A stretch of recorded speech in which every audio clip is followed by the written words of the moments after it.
이제 214조, 방금 전까지는 213조 반환 청구에 대해서 살펴봤습니다. 214조는 소유권 방해 제거, 방해 예방 있습니다.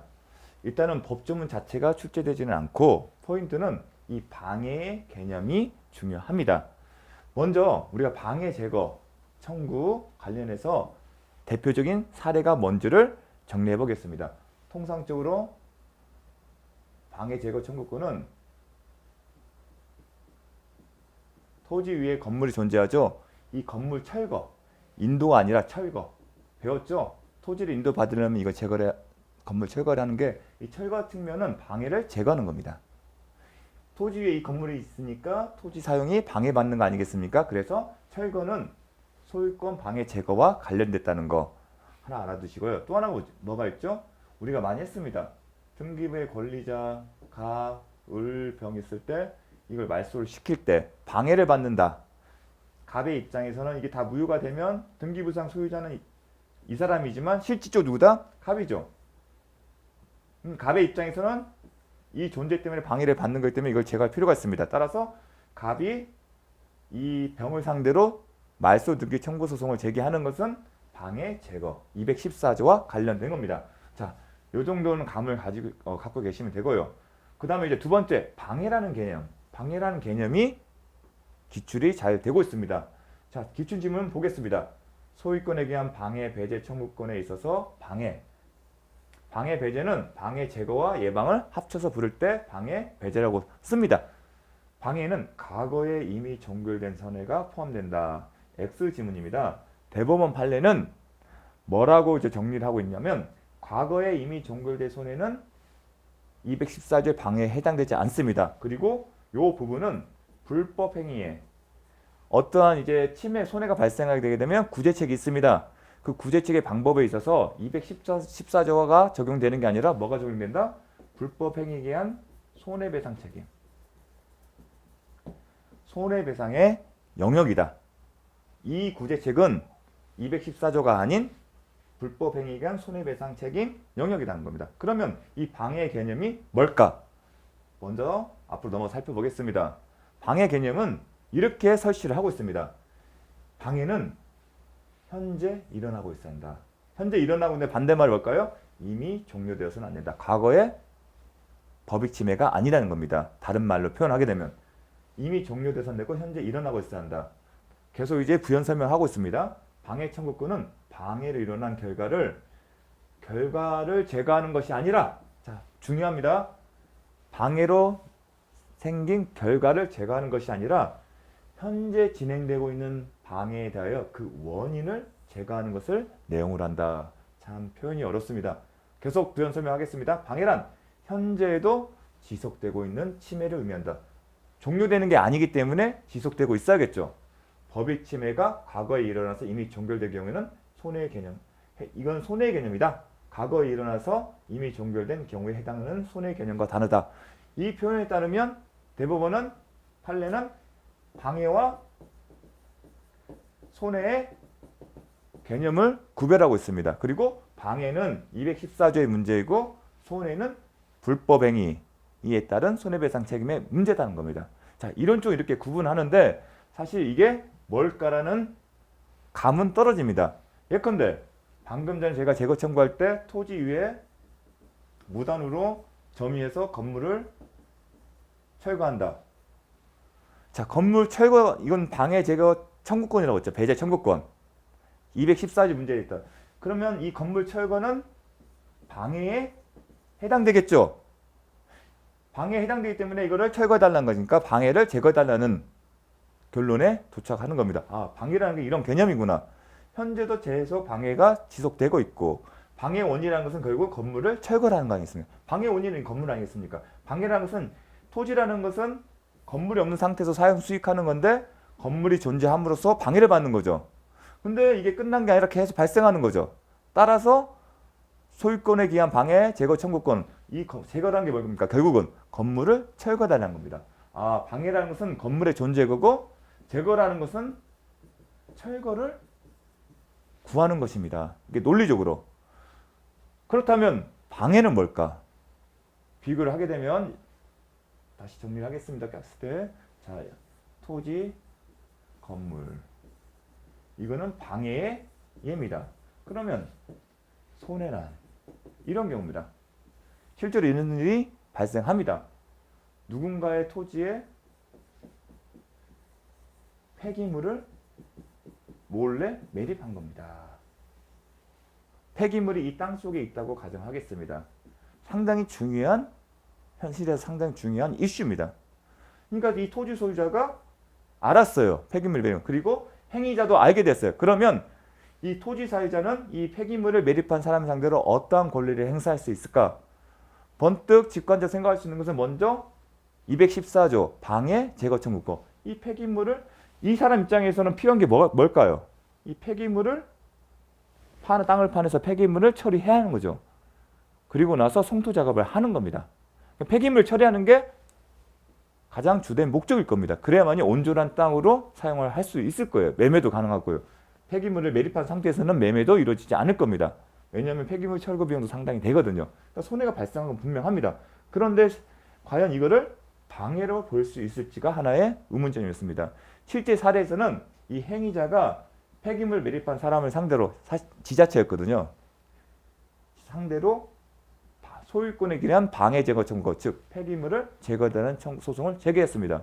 근데 대법원 판례는 뭐라고 하냐면 이거는 이미 법익 침해가 과거에 이미 법익 침해가 종료된 거지 지금도 방해가 지속되고 있는 것은 아니다. 따라서 214조의 방해 제거 청구권에 기한 권리 행사가 불가능하다. 즉 214조의 방해가 아니라고 판단을 했습니다. 오히려 이것은 법익 침해가 끝났기 때문에 손해배상으로 처리할 문제다. 즉 불법 행위에 기초한 손해배상 책임으로 처리할 문제라는 겁니다. 그런데 실질의 의미는 뭐냐면 이제 이론적으로 그게 구분이 되는데 그 의미에 내포한 것은 이런 거라고 저는 생각이 듭니다. 왜냐하면 여러분 이 건물 철거는 가능한 일이에요. 건물 철거 가능하지 않습니까? 건물만 다 떼놓는 거. 근데 과연 이 땅 속에 정상적인 흙과 섞여 있는 폐기물에서 폐기물만 꺼내는 게 현실적으로 가능할지를 생각해 본 것이 아닐까. 그리고 그렇게 실제로 그렇게 이해하는 학설도 있습니다. 이 사안의 경우에는 정상적인 흙과 생긴 폐기물을 따로 제거하는 것이 불가능하기 때문에 방해가 아닌 손해를 보고 금전적인 손해, 이것을 폐기물 처리하고 복구하는 비용, 그 비용적인 문제로 해결할 문제라고 평가하는 게 있습니다. 근데 건물 철거 자체는 가능하지 않습니까? 그 차이점에 좀 주목을 하셨으면 좋겠습니다. 그래서 이런 어떤 결론에 도달하기 위해서 방해와 손해의 개념을 구분하고 판단을 한 겁니다. 자, 이 부분 상당히 중요한 내용이기 때문에 잘 기억을 하십시오. 또 나올 수가 있습니다. 31회 허무의명으로 등기한 행위자. 그러니까 누구 상대로 허무의명으로 등기한 행위 상대로 말소를 구할 수 없다는데 틀립니다. 이건 이겁니다. 자, 등기부에 권리자의 갑, 을, 병이 있어요. 대부분 을이 자신이 하거나 병 자신이 하는 거겠죠. 그런데 이 케이스는 허무인이에요. 실제 존재하는 사람이 아니에요. 그렇다면 이 사람을 상대로 소송을 현실적으로 진행할 수도 없어요. 그리고 말소도 불가능해요. 그럼 누굴 상대로 해야죠? 이 병이라는 허무인을 사용한 행위자를 상대로 소송을 진행할 수밖에 없습니다. 허무인은 주민번호도 없어요. 따라서 이걸 자체를 이 사람 상대로 소송 자체가 불가능한 겁니다. 따라서 행위자를 상대로 하는 건 당연한 겁니다. 당연한 질문입니다. 허무인 상대로 소송을 등기말소 청구 소송을 진행할 수 없기 때문에 그렇게 이해하시면 됩니다. 자, 기출 29에 이 내용을 요약한 겁니다. 계속 반복해서 나오고 있죠. 제 기출 지문은 반복되도록 계속 내고 있습니다. 여러분들한테 그렇게 보이는 이유는 계속 나오는 것이고 똑같이 나오는 게 있지만 어떤 경우는 맞는 지문, 어떤 경우는 틀린 지문 나옵니다. 그래서 어떻게 또 변형돼서 나올 수 있는지를 주목해서 보시면 좋겠습니다. 소유권에 기한 방해 제거 청구권은 현재 계속되고 있는 방해 원인, 여기까지는 맞는 지문입니다. 하지만 방해 결과의 제거 내용을 한다? 아닙니다. 방해 원인, 아까 건물 철거 기억이 떠오르시면 됩니다. 방해 결과 내용 폐기물 매립. 그렇게 좀 연상을 하셔서 정확하게 기억을 하셨으면 좋겠습니다. 다음 넘어가겠습니다. 기타. 이 기타는 이제 다음 편에 관련된 뭐 유치권 편에서 다시 할 겁니다. 이때는 참고 삼아서 한번, 왜냐면 같이 출제가 됐기 때문에 종합 문제 나왔기 때문에 맛보기를 보겠습니다. 유치권자는 점유권에 기한 물권자 청구권에 있다. 자, 점유권이 있으면 물권자 청구권, 점유보호 청구권 행사할 수 있습니다. 그러면 유치권과 점유권의 관계를 보면 되겠죠. 유치권자는 요건에 채권이 존재하고 변제기고 도래하지만 또 하나가 점유합니다. 점유가 있으면 뭐 어떠한 권리가 있죠? 점유권이 있습니다. 따라서 유치권자는 점유권에 기한 물권자 청구권을 행사할 수 있는 겁니다. 그러한 논리로 가는 겁니다. 유치권자는 점유가 있어야만이 성립이 되기 때문에, 점유를 하고 있으면 점유권자죠. 점유권자이기 때문에 당연히 물권자 청구권, 구체적으로 점유보호 청구권을 행사할 수 있는 겁니다. 자, 임차인은 임대차 목적물에 관한 임대인의 소유권에 기한 물권적 청구를 대항할 수 없다는 데 있습니다. 자, 참 어려운 표현이에요. 그런데 이해를 편을 위해서 사례를 들어보겠습니다. 토지 소유자 갑이 있어요. 근데 무단으로 토지를 점유자가 있어요. 건물을 해서 건물 소유자는 을이라고 하겠습니다. 근데 토지 소유자 갑이 이 상태에서 이 토지에 대한 임대차 계약, 현실은 이론적으로 가능하겠지만 이 무단 남의 소유의 건물, 을 소유의 건물에 있는데 이 토지 자체를 임대차 계약하는 경우는 없을 겁니다. 만약 이 토지 임대차 계약을 하려고 되면 어떻게 하죠? 이것을 철거하고 을로부터 넘겨받아야겠죠. 아까 배웠던 철거 인도. 그래야만이 토지 임대차 계약이 체결되죠. 왜냐하면 토지를 임대차 계약은 토지를 사용 수익 목적이 있기 때문에. 그런데 이 건물이 철거되고 인도되지 않은 상태에서도 이론적으로 가능하겠죠. 현실은 힘든다고 하더라도. 근데 병이란 사람이 토지 임대차 계약을 했어요. 어떤 조건이냐? 야, 갑이 약속을 한 거예요. 토지 임대차 계약 체결하면 내가 언제까지 이 사람은 건물 철거하고 인도를 받아줄게. 그런 약속을 했습니다. 아, 좋아. 병은 갑의 약속을 믿고 계약서를 작성해서 했습니다. 그러면 언제까지 하기로 했으니까 병은 기다리고 있죠. 그런데 시간이 지나도 병은 갑의 을을 상대로 해서 권리를 행사를 않고 있는 겁니다. 지금 누가 이 건물 철거하고 인도받기로 했죠? 갑이 하기로 했어요. 그런데 아무런 조치를 안 해요. 그 약속한 날짜가 지났어요. 그러면 병은 생각을 하겠죠. 어떻게 하지?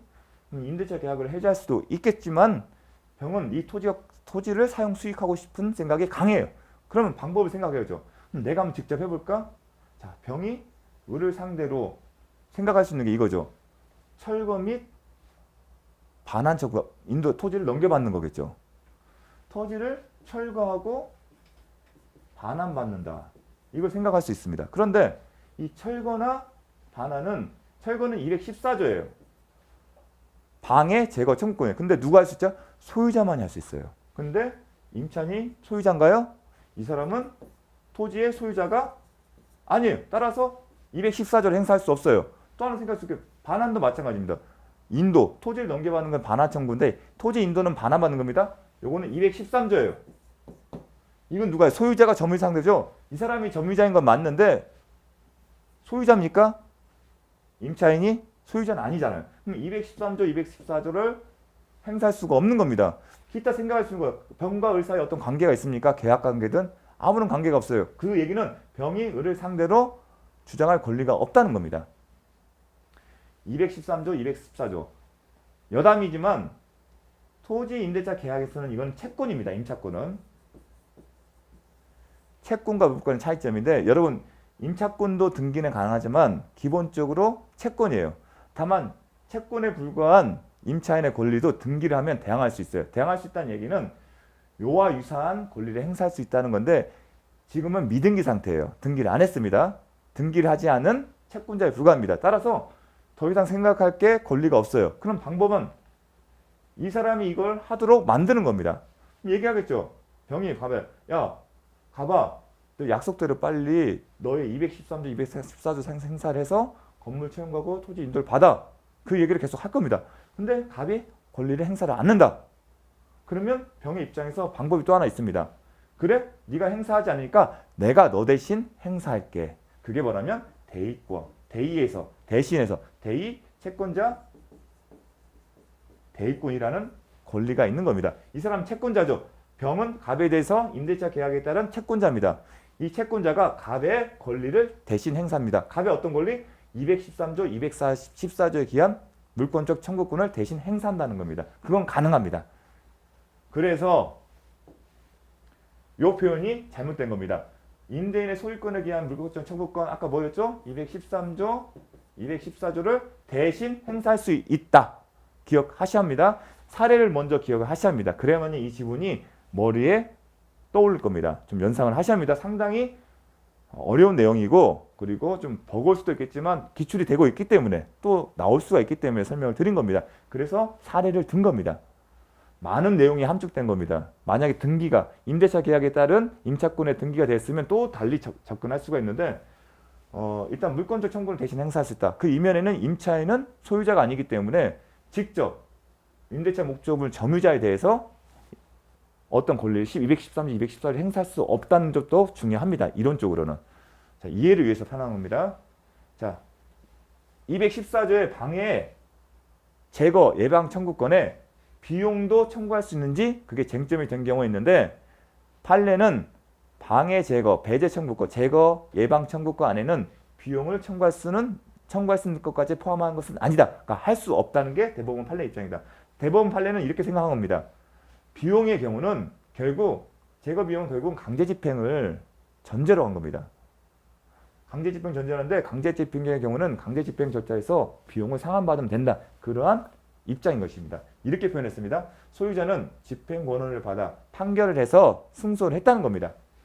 상대방이 자발적 이행하지 않은 것. 자, 판결 받았는데 상대방이 이행하지 않습니다. 그럴 때는 강제 집행을 합니다. 그리고 그 집행 비용을 상환만 받으면 된다. 제가 말씀드린 게 이런 취지입니다. 강제 집행 절차 내에서 비용 상환 받으면 된다.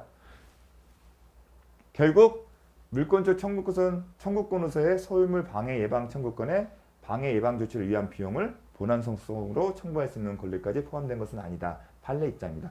예방의 때 의미하겠죠. 예방은 제거는 제거는 현재 방해가 발생한 거고 방해 예방은 향후에. 그럼 향후에 방해를 예방하는 거기 때문에 그 예방 비용도 청구할 수 있는 것은 아닐까. 충분히 의문점을 쟁점이 될 수 있는 겁니다. 근데 명확하게 판례는 아니다고 얘기를 한 겁니다. 좀 실무적으로 의미가 있는 내용입니다. 자, 27회. 자, 물권에 관한 틀린 것은 자, 토지 일부에 대해서도 점유 취득 시효 소유권 취득할 수 있다. 맞는 질문입니다. 좀 이제는 좀 눈에 익히셨으면 좋겠습니다. 해당 파트에서 다시 할 내용은 그냥 답만 보고 살피도록 하겠습니다.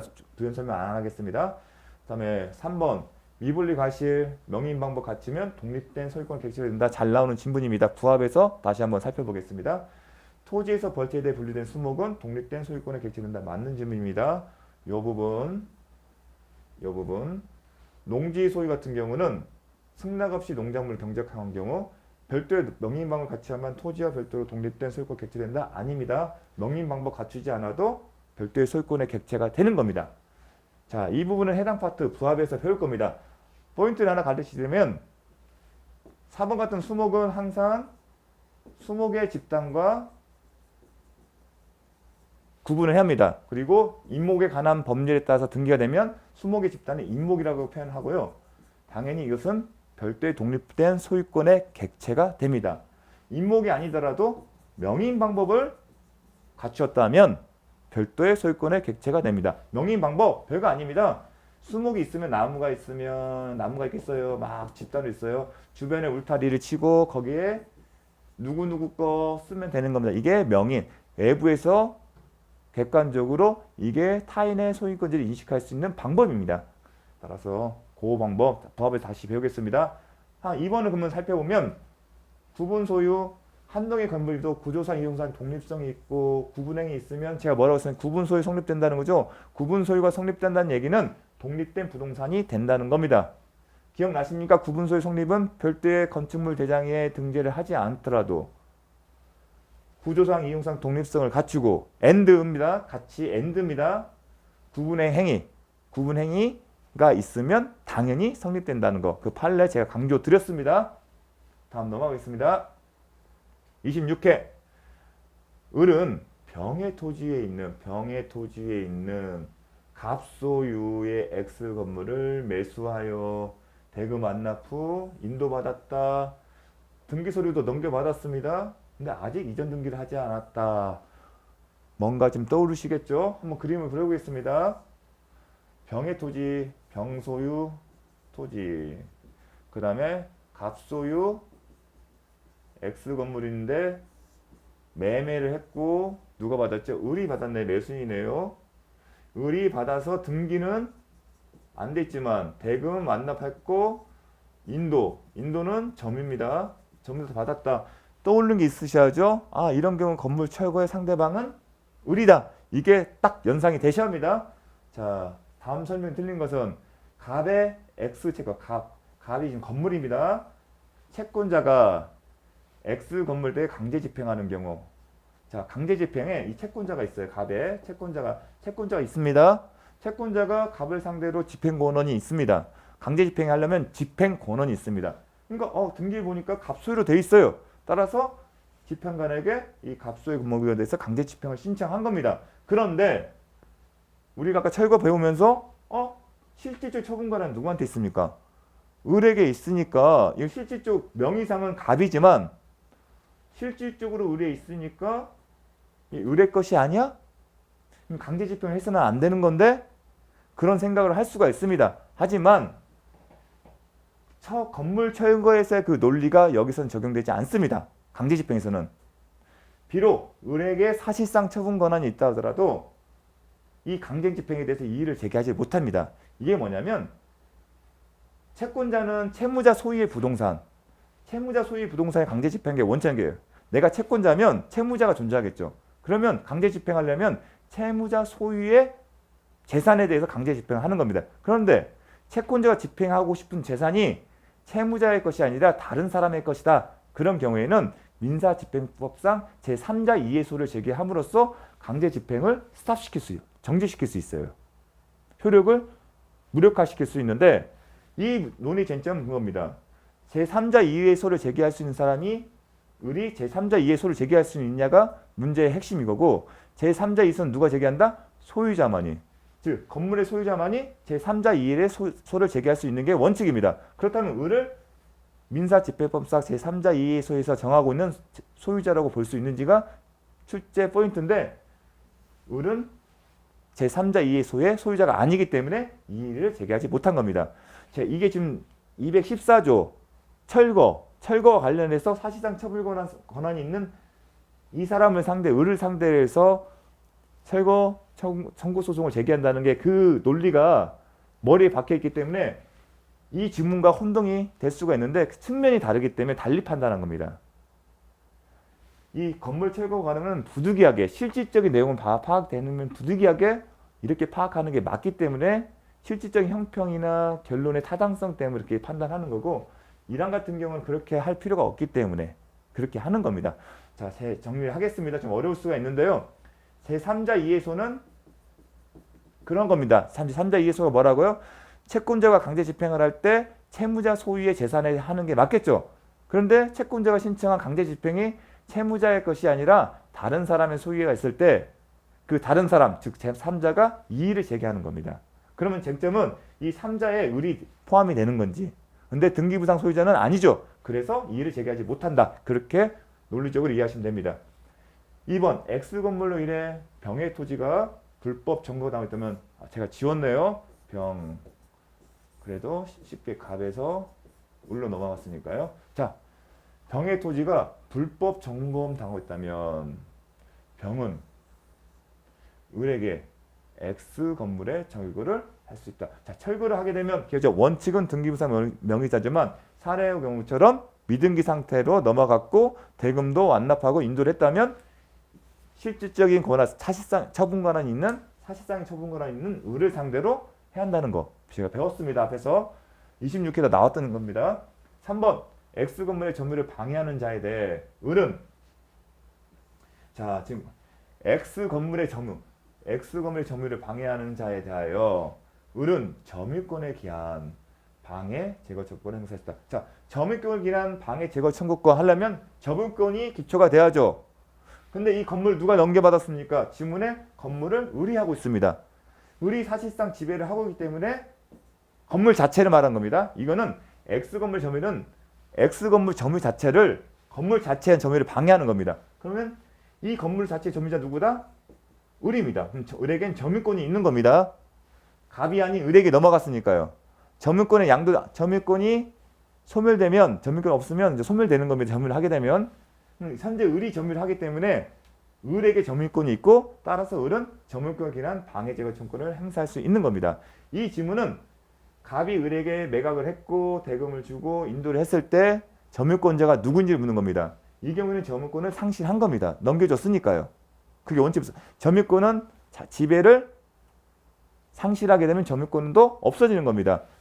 을이 점유를 하고 있기 때문에 을이 점유권자입니다. 그걸 묻는 겁니다. 잘 기억을 하십시오. 점유권.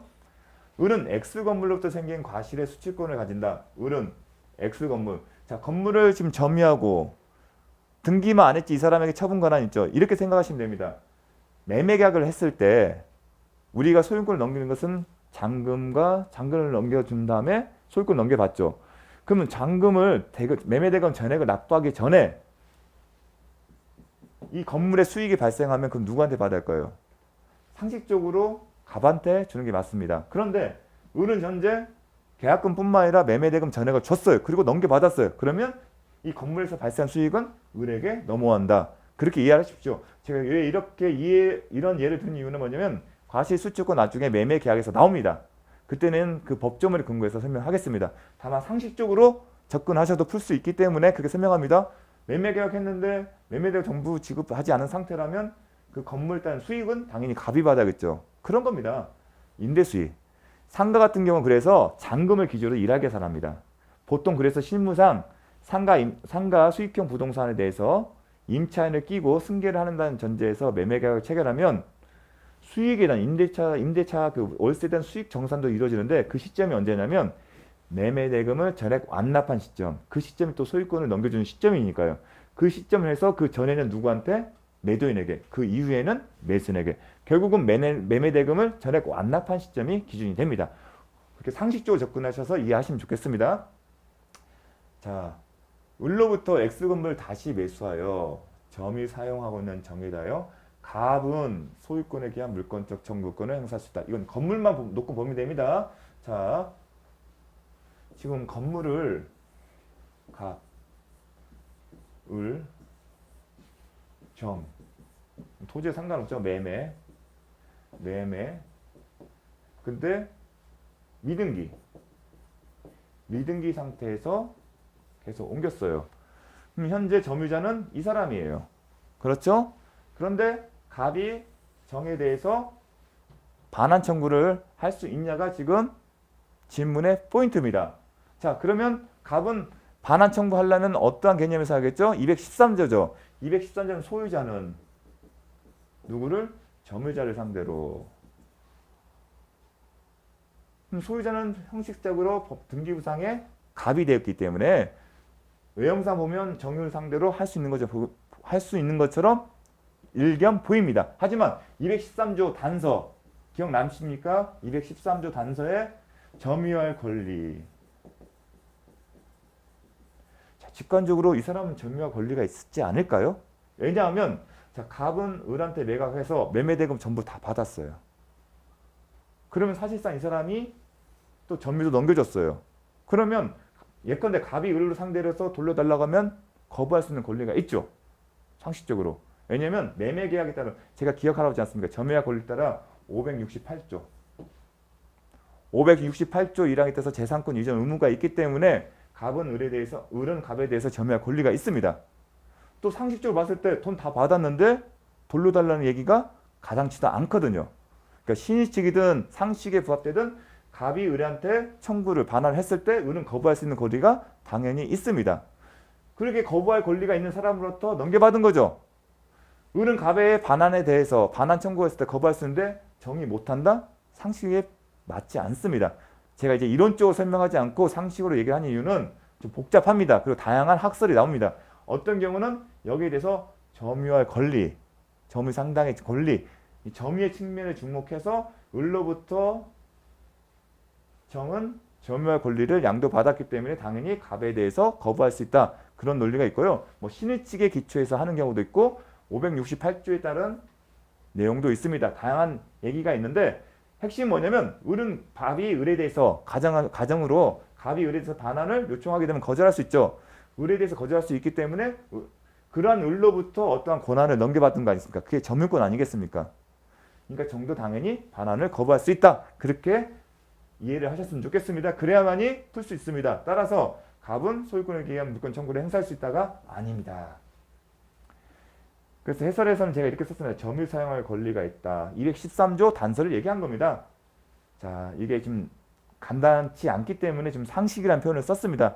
직관적으로 좀 이해를 하셨으면 좋겠습니다. 네, 이것으로서 물권적 청구권 마치도록 하겠습니다. 자, 물권적 청구권 내용이 이렇게 쉬운 내용은 아닙니다. 그럼에도 불구하고 여러분의 이해 편을 위해서 제가 좀 이해가 안 될 수 있겠지만 좀 사례를 들어가면서 좀 많은 설명을 했습니다. 자, 설명 그 이유가 있으니까 그 설명 다시 한번 음미하시면서 기출지문 중심으로 반복 학습하실 것을 강력히 요청드립니다. 자, 수고 많으셨습니다.